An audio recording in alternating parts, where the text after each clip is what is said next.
Ingane zakwethu ngiyethemba ukuthi niyaphila kuzonke iy'ndawo la kuzovunywa khona le video. Mina igama lami ngumsizi aka Inkosi admin. Uma uqala ungena kule channel qinisekisa ukuthi ucinezela usubscribe uzokwazi ukuthola zonke izinto engiy'postayo kuyona-ke le channel. Bafe ujuqu abagibeli ababili ngesikhathi kushayisana mahlanze-ke amatekisi amabili ePinetown.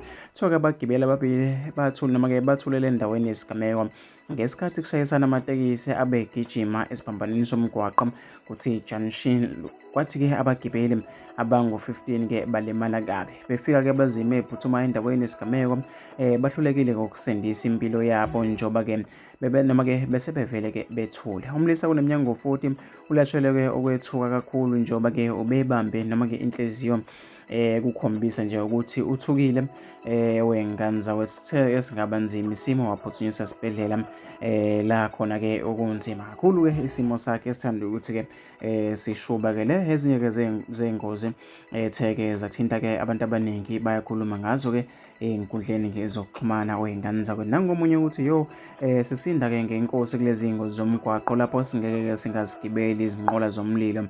Abalulame-ke abasindile noma-ke abalimele balale-ke ngokuthula-ke abathe-ke badlule emhlabeni. Omunye-ke ukuthi abasindile ngathi-ke bengalulama abaphangalele baphumule-ke ngokuthula. Isibuhlungu-ke lento yezingozi. Nangomunye ukuthi hawu-ke simakade saphela-ke isizwe iy'ngozi-ke zemoto. Ngeke-ke into enosathane phakathi le wey'ngane zakwethu. Mina-ke sengiphuma kanje.